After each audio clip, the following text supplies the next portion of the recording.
Hair transplant का result किस बात पर निर्भर करता है? ऐसी कौन सी चीज है जो ये तय करती है कि आपकी हेयर ट्रांसप्लांट सर्जरी सक्सेसफुल होगी या नहीं होगी, आपको इससे अच्छे बाल मिलेंगे या नहीं मिलेंगे? ये बात इस वीडियो में मैं डॉक्टर अंकित आपको समझाऊंगा।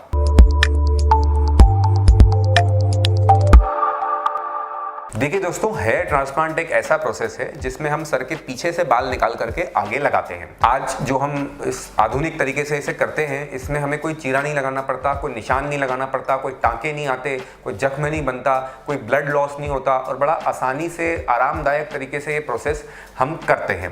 अब वैसे तो इसमें बहुत सारी छोटी छोटी बारीकियां हैं, ऐसी बहुत सारी बातें हैं जिनको कि हम ध्यान रखते हैं तब जाकर ये सर्जरी सक्सेसफुल होती है। और देखिए, सर्जरी सक्सेस होने में भी मैं आज समझाना चाहता हूं आपको कि सिर्फ बाल आ जाने को मैं सर्जरी की सक्सेस नहीं कहता, और भी इसमें कई बातें। बाल तो आ जाएं लेकिन वो नेचुरल आने चाहिए। मान लीजिए किसी के सर पे 2500 बाल लग गए, आपने निकाले, लगाए, लग गए, दिखने लग गए, लेकिन अगर वो नेचुरल लुक नहीं दे रहे, देख करके ऐसा पता लग रहा है कि इस इंडिविजुअल ने या इस पेशेंट ने कहीं से कुछ करा रखा है, आप देख करके पॉइंट आउट कर सकते हैं कि आपके सर पे कुछ अजीब सा दिखता है, भले ही बाल दिखते हैं, तो फिर वो कोई सक्सेस फुल प्रोसेस मैं उसे नहीं मानूंगा। जैसे आप इस फोटो में देखिए, इन सज्जन ने हेयर ट्रांसप्लांट कराया हुआ है, पर आप देख पाएंगे कि ये हेयरलाइन थोड़ा अजीब सी है, बाल हैं लेकिन वो बेतरतीब है, कोई उससे हमें मजा नहीं आ रहा देख करके, तो इसे हम सक्सेसफुल रिजल्ट नहीं मानेंगे। तो ऐसी बहुत सारी बातें बाल आने के अलावा भी हैं, जिसमें से एक है कि नेचुरल रिजल्ट होना, दूसरी बात है कि आपकी सेफ्टी होना। Safety is very important. आप जब हेयर ट्रांसप्लांट कराने गए हैं तो आपका जो एक्सपीरियंस है वो स्मूथ होना चाहिए, आपको कोई दर्द परेशानी नहीं होना चाहिए, कोई जख्म नहीं बनना चाहिए। ऐसा नहीं हो कि आप बहुत दिनों तक पट्टियां करवा रहे हैं या आप जाके परेशान हो रहे हैं, एक एक महीने तक दवाई चल रही है, तो वो सब बातें जो है फिर वो सक्सेसफुल सर्जरी की कैटेगरी में नहीं आती हैं। इसके अलावा भी जो दवाइयाँ वहाँ पर यूज हो रही हैं, जिस तरह से वहाँ पर आपको सुन किया जा रहा है, ये सब बातों में सेफ्टी का बहुत ध्यान रखना चाहिए।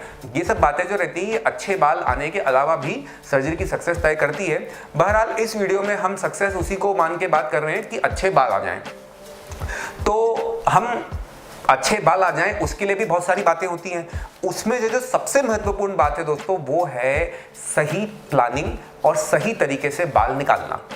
बाल लगाने में कंपैरेटिवली कम टेक्निक सेंसिटिव है, कम चैलेंजिंग है। बाल लगाना अगर हम निकालने की तुलना में बात करें या प्लानिंग की तुलना की बात करें तो उसमें कम हमें हमारा इंटेलिजेंस या एक्सपीरियंस यूज़ करना पड़ता है लगाने में, लेकिन प्लानिंग में और निकालने में बहुत अच्छे से हमें हमारा एक्सपीरियंस यूज़ करना चाहिए। और आपके डॉक्टर को जो है जितना उसमें जितने केसेस उन्होंने किए होंगे उतना बढ़िया आपको वो प्लान करके देंगे कि आपकी रिक्वायरमेंट जितने ग्राफ्ट की है वर्सेस आपके पास जितने हेयर ग्राफ्ट अवेलेबल हैं, अब कैसे उन हेयर ग्राफ्ट से आपको बढ़िया से बढ़िया लुक दिया जाए, कैसे उन्हें कहाँ डिस्ट्रीब्यूट किया जाए, किस तरह से उनकी डेंसिटी तय की जाए, किस एंगल पे वो लगाए जाए, और क्या उसमें पूरा आपका नक्शा बने हेयर लाइन का, जिसको हम ट्रांसप्लांट जब करें तो आपको उससे एक अच्छा लुक आए। ये हमारे विजुअलाइजेशन है, ये हमारा इमेजिनेशन है जो एक्सपीरियंस के साथ आता है। आप जितने केस करते जाते हैं आप उसको इमेजिन कर पाते हैं कि हाँ, इस पेशेंट पे जब मैं इसको इस तरह से हेयर लाइन बनाऊंगा, इस तरह के बाल को इतनी डेंसिटी में इस एंगल पे इस जगह लगाऊंगा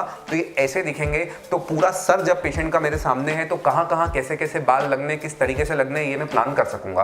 तो प्लानिंग और सही तरीके से बाल निकलना, बाल निकलते वक्त डैमेज ना हो, जितने आप चाह रहे हैं उतने अच्छे से निकलें, उनकी जड़ें ना कटें, ये भी बहुत इंपॉर्टेंट होता है। तो ये दो बातें जो रहती हैं आपकी सर्जरी की सक्सेस तय करती हैं। तो मैं उम्मीद करता हूं कि आपको समझ में आया कि वैसे बहुत सारी बातें मिलकर के सक्सेस तय करती हैं, लेकिन सबसे महत्वपूर्ण क्या होता है जिससे कि आपकी हेयर ट्रांसप्लांट का रिजल्ट निर्भर करता है। अगर इससे जुड़ी और भी कोई बात आप पूछना चाहते हैं तो बेशक आप यहाँ पर हमसे पूछ सकते हैं। धन्यवाद।